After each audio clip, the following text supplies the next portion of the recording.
दोस्तों, इस बार का ये लेक्चर काफी लंबे अरसे के बाद हो रहा है।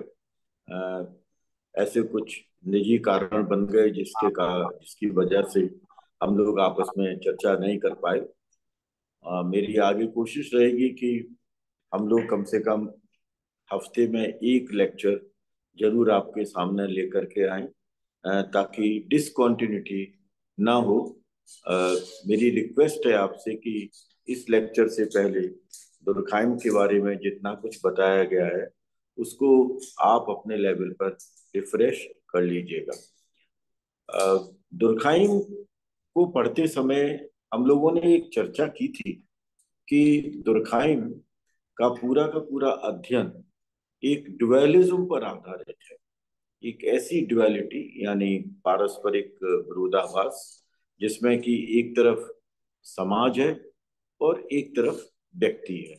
तो सोसाइटी वर्सेस इंडिविजुअल, इस ड्युअलिज्म को हम दुर्खाइम के अंदर कहीं ना कहीं समझ पाने की कोशिश करते हैं। आज हम लोग बात करेंगे दुर्खाइम के रिलीजन के ऊपर, सोशियोलॉजी ऑफ रिलीजन पर। धर्म का समाजशास्त्र, और धर्म का समाजशास्त्र का सबसे महत्वपूर्ण जो बिंदु है वह हमको दुर्खाइम की the elementary forms of religious life नामक पुस्तक में मिलता है। यह पुस्तक ऑस्ट्रेलिया के अरुंटा जनजाति के अध्ययन पर आधारित है।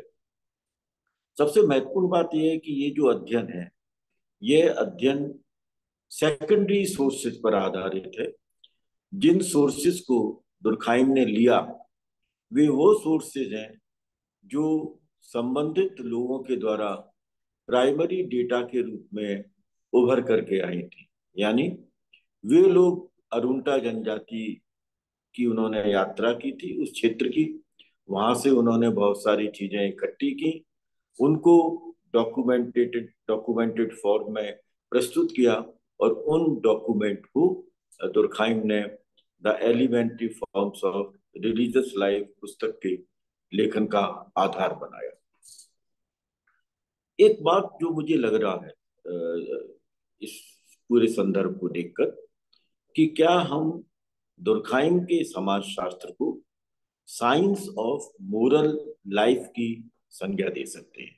क्योंकि प्रत्येक पक्ष जो हमने अब तक पढ़ लिया है उसमें भी कहीं ना कहीं मोरल डायमेंशंस उभर करके आ रहे हैं। दुर्खाइम का ये जो मोरल डायमेंशन वाला पक्ष है, ये हमारे लिए बहुत महत्वपूर्ण है। और जब हम मोरल लाइफ की बात करें तो हमें दुर्खाइम के कलेक्टिव रिप्रेजेंटेशन और कंसाइंस कलेक्टिव, इन दो अवधारणाओं को महत्व देना पड़ेगा।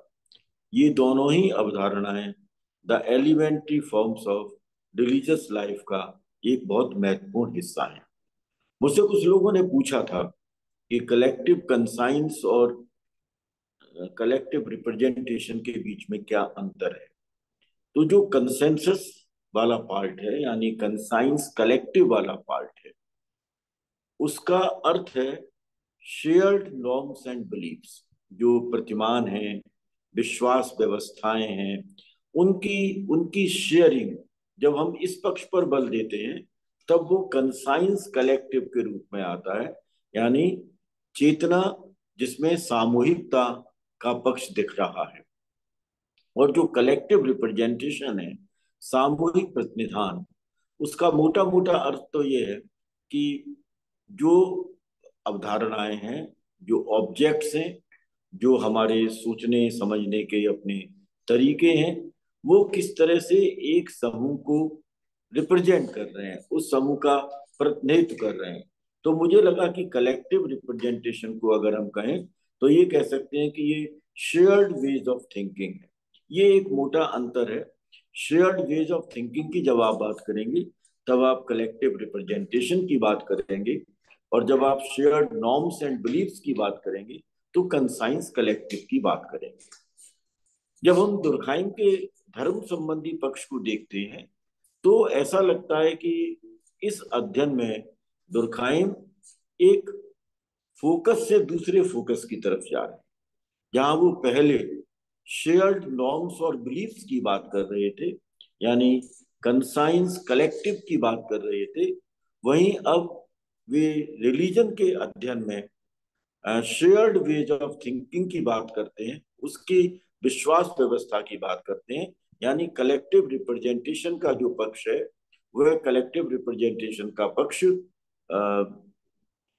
रिलीजन की अवधारणा के अंदर हमारे सामने उभर करके आता है। ये जो शेयर्ड वेज ऑफ थिंकिंग है, आप क्या सोच रहे हैं, किस ऑब्जेक्ट के बारे में आप क्या सोच रहे हैं, किस सिंबल के बारे में आप क्या सोच रहे हैं, किन प्रतीकों के बारे में, किन विचारों को लेकर के आपकी अपनी जो सामूहिक सोच है, वो सामूहिक सोच अस्तित्व में आ रही है। यह पक्ष है जो कि रिलीजन के साथ उभर करके आता है, और इसलिए एक बड़ा इंटरेस्टिंग आर्गुमेंट आपने इसमें देखा होगा जब आपने धर्म संबंधी पक्ष पढ़ा होगा।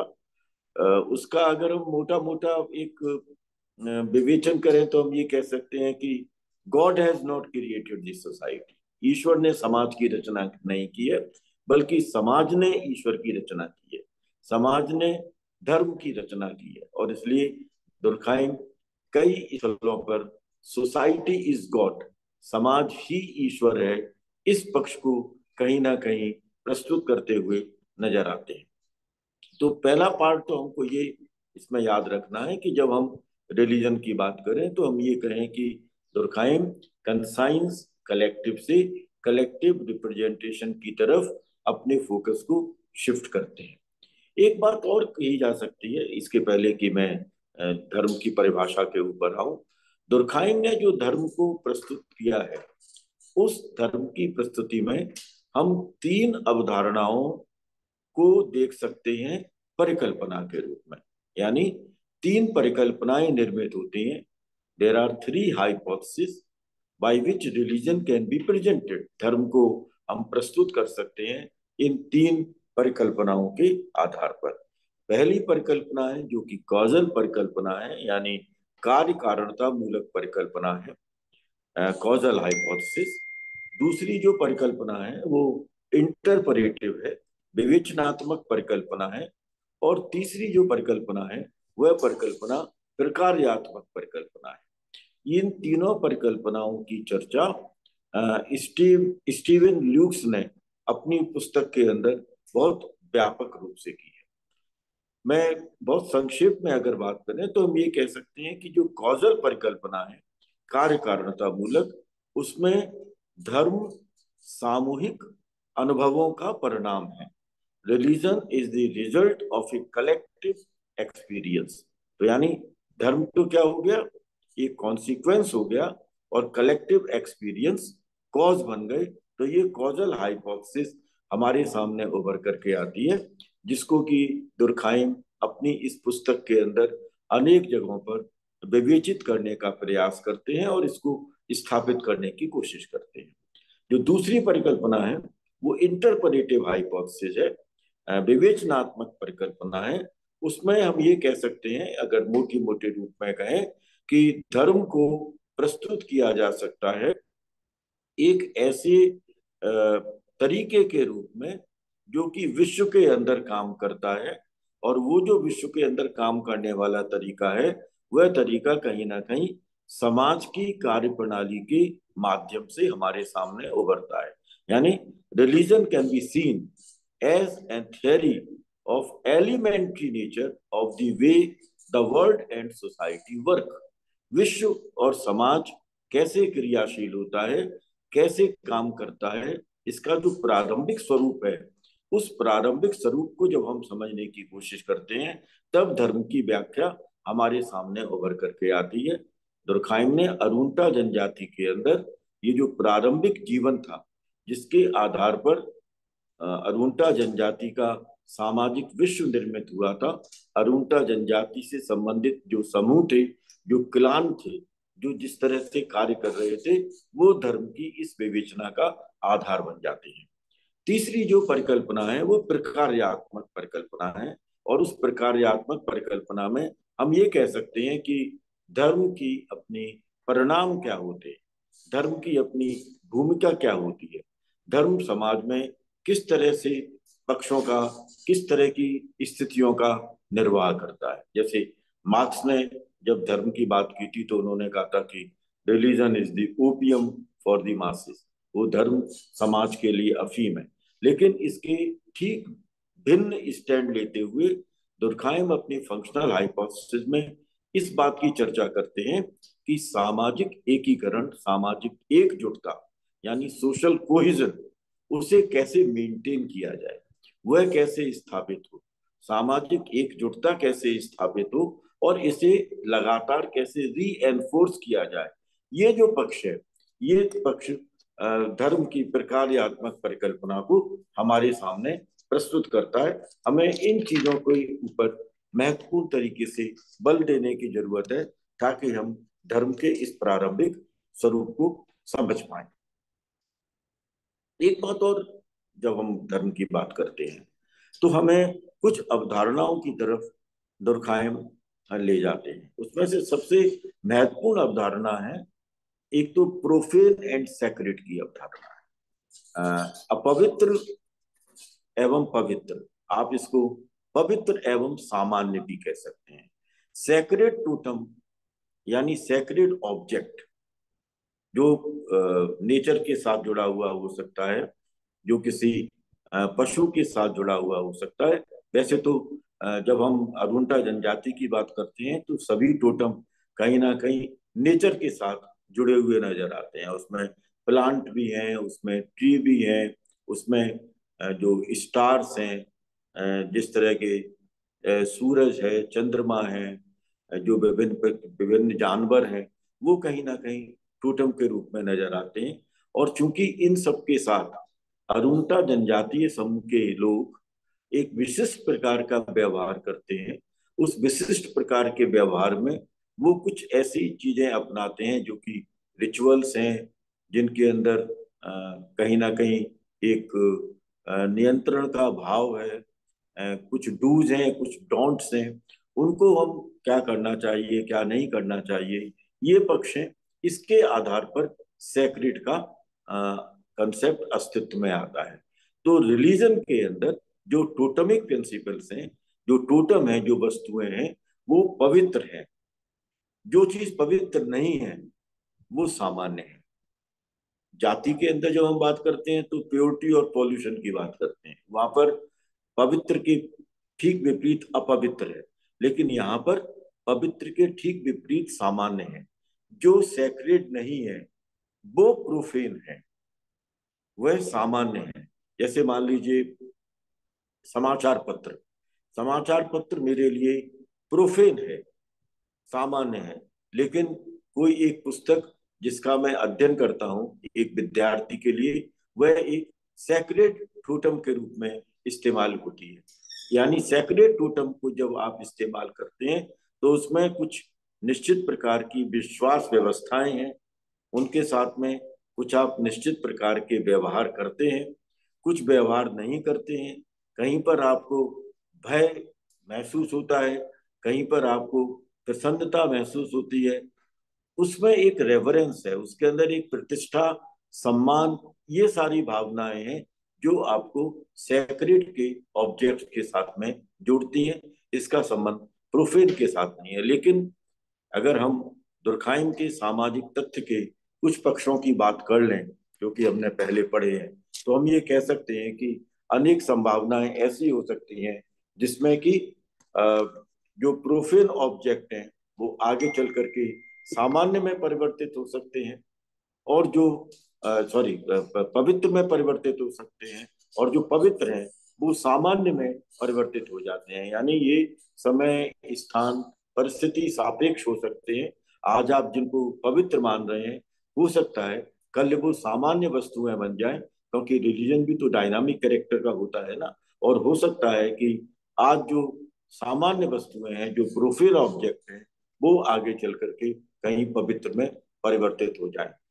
एक बात और भी आज के संदर्भ में कही जा सकती है कि कुछ ऐसे पवित्र हैं जो कि रिलीजियस सैक्रेड हैं, और कुछ ऐसे पवित्र हैं जो कि सेक्युलर सैक्रेड हैं। अगर आप राष्ट्र राज्य की अवधारणा में आ जाए तो राष्ट्र राज्य की अवधारणा में आपको संविधान एक सेक्युलर सेक्रेड के रूप में नजर आता है, और जो ट्रेडिशनल टेक्स्ट है, जो परंपरागत साहित्य है, जैसे वैदिक लिटरेचर है, रामायण है, महाभारत है, कुरान है, बाइबल है, जो इत्यादि ये जो पुस्तकें हैं, धार्मिक पुस्तकें हैं, ये रिलीजियस सेक्रेड के रूप में हमारे सामने आती हैं। इनके अंदर दोनों के बीच में काफी अंतर हमको देखने को मिलता है, लेकिन एक पक्ष जरूर है, जो सेक्युलर सेक्रेड है उनका भी हम सम्मान करते हैं और उनके साथ में एक विशिष्ट प्रकार का व्यवहार करते हैं। अगर हम आधुनिक राजनीतिक समाजशास्त्र के संदर्भ में बात करें तो ये जो सेक्युलर सेक्रेड है, ये सेक्युलर सेक्रेड कहीं ना कहीं सिविल रिलीजन की अवधारणा को निर्मित करते हुए नजर आते हैं। अब इन पक्षों के बाद में हम चर्चा कर सकते हैं दुर्खाइम के द्वारा प्रस्तुत की गई धर्म की अवधारणा की। तो धर्म की अवधारणा में दुर्खाइम परिभाषा को थोड़ा सावधानी से समझिएगा। वो कहते हैं it is a unified system of beliefs and practices. ये जो हमारी अपने विश्वास व्यवस्थाएं हैं, जो हमारे व्यवहार करने के तरीके हैं, जो हमारी प्रैक्टिसेस हैं, ये प्रैक्टिसेस दोनों मिलकर के एक यूनिफाइड सिस्टम बनता है। एक एकीकृत व्यवस्था की रचना इसके आधार पर होती है, और यह एकीकृत व्यवस्था जो विश्वास के आधार पर और प्रैक्टिसेस के आधार पर, व्यवहार के आधार पर निर्मित होती है। इसमें सबसे महत्वपूर्ण भूमिका सेक्रेड ऑब्जेक्ट्स के द्वारा निभाई जाती है। जो पवित्र वस्तु हैं उनसे संबंधित विश्वास और उनसे संबंधित व्यवहार, इनकी जो एक एकीकृत व्यवस्था है, वह एकीकृत व्यवस्था धर्म की रचना करती है। इसके चारों तरफ, यानी विश्वास व्यवस्था के और प्रैक्टिसेस के चारों तरफ हमें सेक्रेड चीजें नजर आती, पवित्र वस्तुएं नजर आती हैं। और ये जो पवित्र वस्तुएं हैं, इन पवित्र वस्तुओं के साथ जब आप कोई व्यवहार करते हैं और वह व्यवहार समूह के द्वारा किया जाता है, उसकी निरंतरता बनी रहती है, तो वो रिचुअल्स में कन्वर्ट हो जाते हैं। यानी sacred practices which are performed by a particular group continuously may take the form of the rituals। वो रिचुअल्स की सांस्कारिकता, सांस्कारिक कृत्य उनका स्वरूप ले लेते हैं, और इनके अंदर जो सांस्कारिक कृत्य हैं उसमें प्रेस्क्रिप्शन है हमको क्या करना चाहिए, और कुछ प्रोहिबिशन है, कुछ निषेध है कि हमको ये नहीं करना चाहिए। ये जो प्रेस्क्रिप्शन है यानी मान्यताएं, स्वीकृति, और जो प्रोहिबिशन है, जो निषेध है, इनके द्वारा हम प्रोफेन और सैक्रेड इनको अलग करते हुए चले जाते हैं। ये प्रोफेन सैक्रेड डिस्टिंक्शन का एक आधार है। यानी जो सैक्रेड है वह प्रेस्क्राइब्ड है, और जहां जो हम कहें कि प्रोहिबिशन है, जहां पर निषेध है, उस निषेध वाले जो व्यवहार हैं, उस व्यवहार से जुड़े हुए बहुत से पक्ष कहीं ना कहीं प्रोफेन के साथ में जुड़ते चले जाते हैं। ये जो नियम और कार्य प्रणालियां हैं, ये जो व्यवहार करने के तरीके हैं, ये जो हमारी विश्वास व्यवस्थाएं हैं, जिनको कि वह समूह या वह समुदाय स्वीकार करता है और उनके अनुसार प्रेस्क्राइब्ड बिहेवियर करता है, उनके द्वारा जो निषेध है उन निषेधों का इस्तेमाल करता है, उन सबका इस्तेमाल करने वाला जो समूह है उसे दुर्खाइम ने नैतिक समुदाय की संज्ञा दी। और ये जो नैतिक समुदाय है, इस नैतिक समुदाय को दुर्खाइम ने अपनी इस परिभाषा में चर्च के रूप में इस्तेमाल किया है। तो वो जो चर्च की अवधारणा है, वह चर्च की अवधारणा में रिचुअल्स शामिल हैं, उसके अंदर प्रेस्क्रिप्शन शामिल है, उसके अंदर प्रोहिबिशन शामिल है, जो कि हमारे विश्वास से और हमारे व्यवहार से जुड़े हुए हैं, और जिनको वह समूह या वह समुदाय अनवरत रूप से इस्तेमाल करता है। इन सब के आधार पर दुर्खाइम ने धर्म की अवधारणा को हमारे सामने प्रस्तुत किया है। एक बात और भी कहें इसमें कि जब हम दुर्खाइम की इस पूरी की पूरी व्याख्या की चर्चा करते हैं, इस पूरे पक्ष को समझने का प्रयास करते हैं, तो एक बड़ा इंटरेस्टिंग आर्गुमेंट मुझे लगा कि जिसकी चर्चा हमको करनी चाहिए। यानी दुर्खाइम ने हमको ये बता दिया कि धर्म विचारों की एक व्यवस्था है। आप इसको बहुत सावधानी से समझिए, क्योंकि मैंने पहले कहा कि दुर्खाइम मानते हैं कि society is God. So religion is a system of ideas. अब आइडियाज है तो डेफिनेटली उसमें बिहेवियरल प्रैक्टिसेज होंगी, क्योंकि उन विचारों के आधार पर हमारे अपने बहुत सारे व्यवहार प्रणालियां सुनिश्चित होंगी। हमने ये भी बता दिया कि उसके अंदर पवित्रता का भाव होगा। लेकिन एक चीज जरूर है कि ये जो विचार हैं, इन विचारों के माध्यम से व्यक्ति, यानी अनेक व्यक्ति अपने आप को समाज के सामने प्रस्तुत करते हैं प्रतिनिधि के रूप में। यानी मैं उस समूह का, उस समुदाय का एक प्रतिनिधि बन जाता हूं, मैं उसको रिप्रेजेंट करता हूं। क्यों? क्योंकि मेरे अंदर वो विश्वास व्यवस्था है, मेरे अंदर वो व्यवहार है, मेरे अंदर वो विचार है, काम करने के तरीके हैं, व्यवहार करने के तरीके हैं, और वो एक सैक्रेड ऑब्जेक्ट है। यानी एक समुदाय या एक समूह उस सैक्रेड ऑब्जेक्ट को मानता है, उस सैक्रेड ऑब्जेक्ट से संबंधित विचारों को निर्मित करता है, उसके संबंधित व्यवहार प्रणालियों को निर्मित करता है, उससे संबंधित विश्वास व्यवस्थाओं को निर्मित करता है, और उनके माध्यम से वह स्वयं को समाज के सामने एक प्रतिनिधि के रूप में प्रस्तुत करता है, और फिर यह दावा करता है कि मैं उस समूह का या उस समाज का या उस समुदाय का एक सदस्य हूं। और उसके आधार पर ये जो व्यवहार प्रणाली है, विश्वास व्यवस्था है, विचारों की जो प्रणाली है, इन सब के आधार पर वह अपने जो संबंध हैं, उन संबंधों की रचना करता है। जो इंटीमेट रिलेशंस हैं, उन इंटीमेट रिलेशंस में भी इन सबको वह शामिल करता है, और इसके साथ साथ क्या चीज शामिल नहीं करनी चाहिए उसे भी वो अपने संबंधों की प्रणाली के अंदर देखने का प्रयास करता है।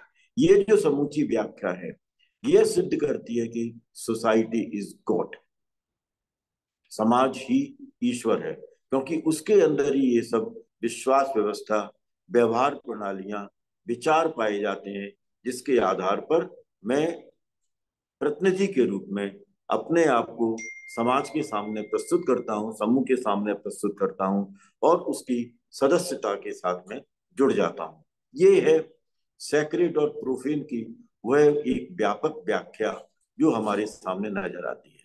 मैंने इसमें एक संकेत दिया कि एक समुदाय का अपना एक टोटम होता है।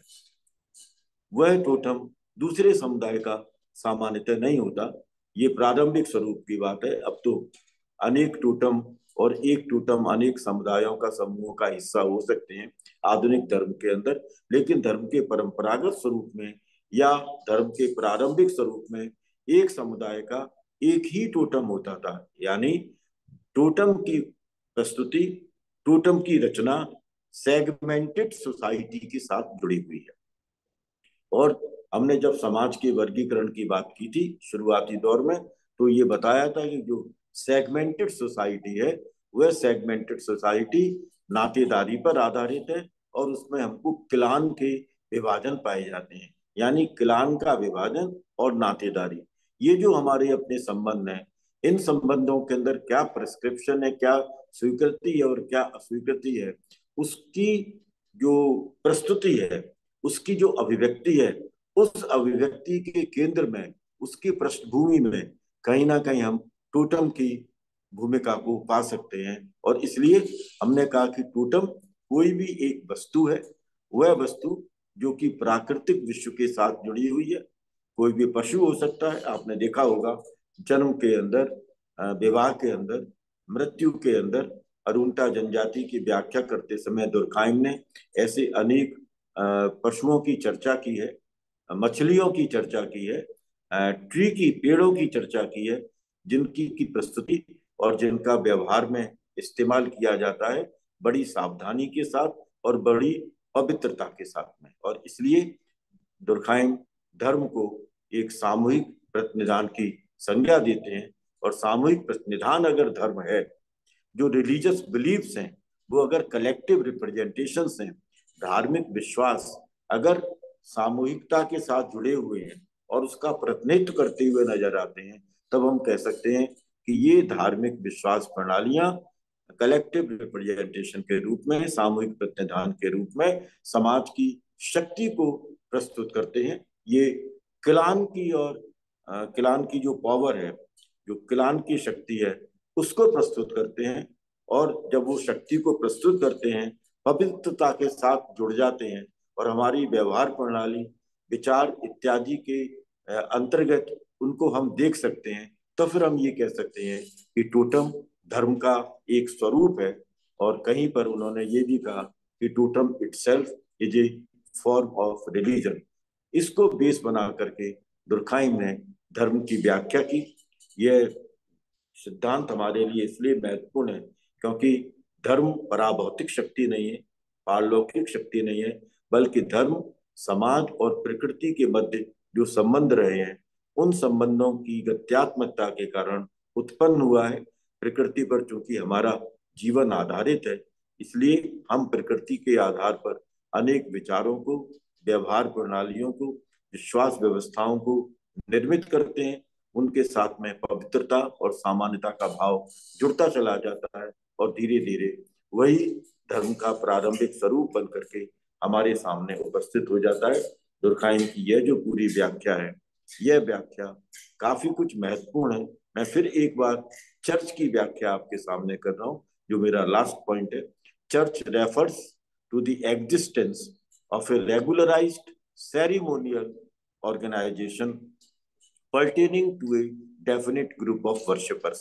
जो पूजा करने वाले निश्चित समूह है, वो निश्चित समूह जिस तरह से विभिन्न सेरेमनीज का संगठन इस्तेमाल करते हैं, विभिन्न प्रकार के जो त्योहार हैं, विभिन्न प्रकार के कार्यक्रम हैं, उनको नियमित रूप से करते हैं। तो जो नियमित रूप से होने वाली जो सेरेमनीज है, उनकी एग्जिस्टेंस, उनकी उपस्थिति, उनके अस्तित्व को मानने वाला जो समूह है, वह नैतिक समुदाय है और उसे ही चर्च की संज्ञा दी है। ये वो महत्वपूर्ण पक्ष हैं जिसके आधार पर हम दुर्खाइम की धर्म की सिद्धांतिक सैद्धांतिकी को समझने का प्रयास कर सकते हैं। ये कुछ ऐसे नए पक्ष थे जिसके आधार पर मैं धर्म की व्याख्या दुर्खाइम के संदर्भ में आपके सामने करना चाहता था। अगला जो हमारा लेक्चर होगा उसमें हम दुर्खाइम के द्वारा प्रस्तुत आत्महत्या की अवधारणा की चर्चा करेंगे। धन्यवाद।